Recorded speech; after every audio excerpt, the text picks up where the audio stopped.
OBC আমরা বলি আসল কথা হচ্ছে ব্যাকওয়ার্ড ক্লাস। কারা কারা ব্যাকওয়ার্ড ক্লাসের মধ্যে পড়বে তার একটা লিস্ট তৈরি হয়। সেই লিস্টটা আইনানুগ হয়নি বলে কেউ কেউ মনে করে হাইকোর্টে মামলা করেছিলেন। হাইকোর্টের মামলাতে শুনানি হয়েছে, গভর্নমেন্টের তাতে অংশগ্রহণ করেছেন। হাইকোর্ট ওবিসির যে লিস্টটা তৈরি হয়েছিল সেটাকে বাতিল করেছেন। গভর্নমেন্ট তার এগেনস্টে সুপ্রিম কোর্ট গেছেন, কিন্তু স্টে নিয়েছেন কি?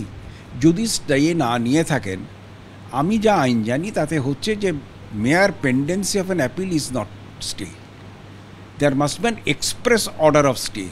তা যদি না হয় তাহলে হাইকোর্টের অর্ডার অনুযায়ী ধরে নিয়ে প্রসিড করাই ভালো। তো এতে হয়তো কিছু ছেলে মেয়ে সাফার করবেন, কিন্তু এটা এখনও যদি পোর্টাল না খোলা হয় তো ইউনিভার্সিটি মানে স্টেট এডেড ইউনিভার্সিটিগুলো সাফার করবে।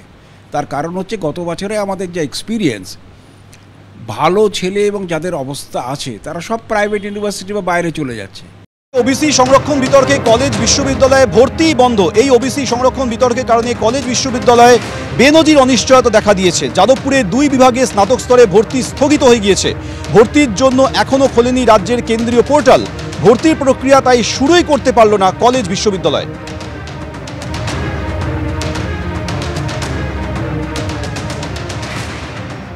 আমাদের একই পরিস্থিতি যা পশ্চিমবঙ্গের অন্যান্য ইউনিভার্সিটির ক্ষেত্রে ঘটছে।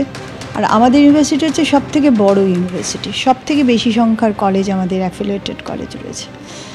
আজকে ছোট ছোট বাচ্চা ছাত্ররা উচ্চ মাধ্যমিক পাশ করার পর সরলভাবে জিজ্ঞেস করছে কবে ভর্তি হব, কবে ভর্তি। উত্তর দিতে পারছি না আমরা। তারা এটা বোঝে না, বুঝতে চাইবেও না যে কবে কোথায় কোন সমস্যা সরকার করেছিল বা কোন সরকার করেছিল তার বলি তারা হচ্ছে। আমরা বিসিডাব্লিউর কাছে চিঠি দিয়েছিলাম, উত্তর আসেনি এখনও। আমরা আবার আজকে সার্ভিস লয়ারের পরামর্শ নিচ্ছি যে আমরা কি করতে পারি, কিভাবে আমরা ওবিসিটাকে রেখে অন্যগুলো বার করা যায় কিনা। সেখানেও অনেক সমস্যা আছে, মানে অঙ্কর যোগ বিয়োগের অনেক গণ্ডগোল আছে। আজকে যদি এইভাবে আটকে থাকে, এর দায় তো আমাদের নয়, সরকারের দায়।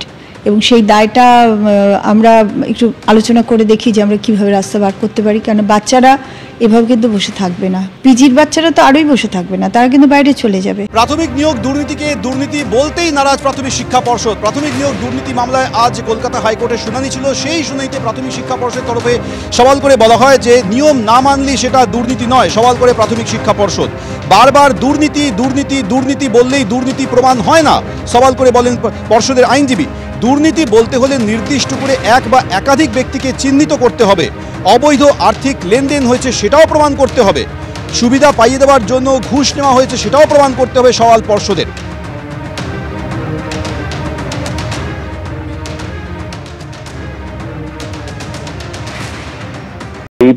রাজ্য সরকার যে সমস্ত নিয়োগ করেছেন সেটা যে দুর্নীতিমূলক পদ্ধতির মধ্য দিয়ে তা সুপ্রিম কোর্ট পর্যন্ত প্রমাণ হয়ে গেছে। মনে রাখতে হবে, একই সংস্থা এবং একই রাজ্য সরকারের শাসনাধীন, তাদের ক্ষেত্রে দুর্নীতি প্রমাণ হয়ে গেছে সুপ্রিম কোর্টে।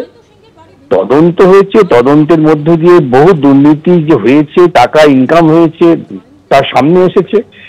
একবারও কি প্রাথমিক পর্ষদ বা রাজ্য সরকারের পক্ষ থেকে ব্যাখ্যা দিলেন যে কি করে মন্ত্রীর বাড়িতে অতগুলো টাকা পাওয়া গেল, অত সোনা, অত সম্পদ পাওয়া গেল? বলেছেন? বলতে পারছেন না। দুর্নীতি ওরা করেছেন।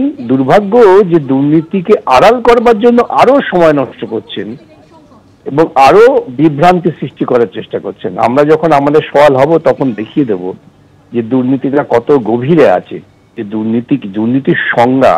এখন দুর্নীতির সংজ্ঞা নিয়ে আমাদের আলোচনা করতে হবে। এখন তাহলে বলতেই হবে যে চুরি করছে, সে বলছে আমি তো চুরি করিনি, আমার নতুন সংজ্ঞা। আমি তো তার বাড়িতে গিয়েছিলাম, ঘুরে ফিরে দেখলাম জিনিসগুলো পড়ে আছে, ভালো লেগেছে, তুলে নিয়ে চলে। দুর্নীতি নাকি? এসএসসিতেও শিক্ষক শিক্ষিকা শিক্ষাকর্মী যোগ্য অযোগ্য ছিল, আছে। প্রাইমারিতেও তাই। বেসিক ট্রেন, একাডেমিক পরীক্ষা দিয়ে পাস করা অনেক শিক্ষক আছে। আবার সাদা খাতাতে টাকার বিনিময়েও কয়েক হাজার নিয়োগ আছে। আমরা বারে বারে বলেছি যোগ্য অযোগ্য তালিকা মুখ্যমন্ত্রী দেবেন না। তার কারণ তিনি চুরি করেছেন, ঠ্যাং ধরা পড়বেন। তাই বাংলার মানুষকে 8 মাস পরে বিধানসভার ভোট কোনো যোগ্য অযোগ্য বাঁচতে হবে না। একটাই অযোগ্য, তার নাম মমতা ব্যানার্জি। এই অযোগ্য মহিলাটিকে, এই অযোগ্য মুখ্যমন্ত্রীটিকে বাতিল করে দেন নির্বাচনে, বাংলায় সব ঠিক হয়ে যাবে। সবাই যোগ্য, একটাই অযোগ্য, তার নাম মমতা ব্যানার্জি।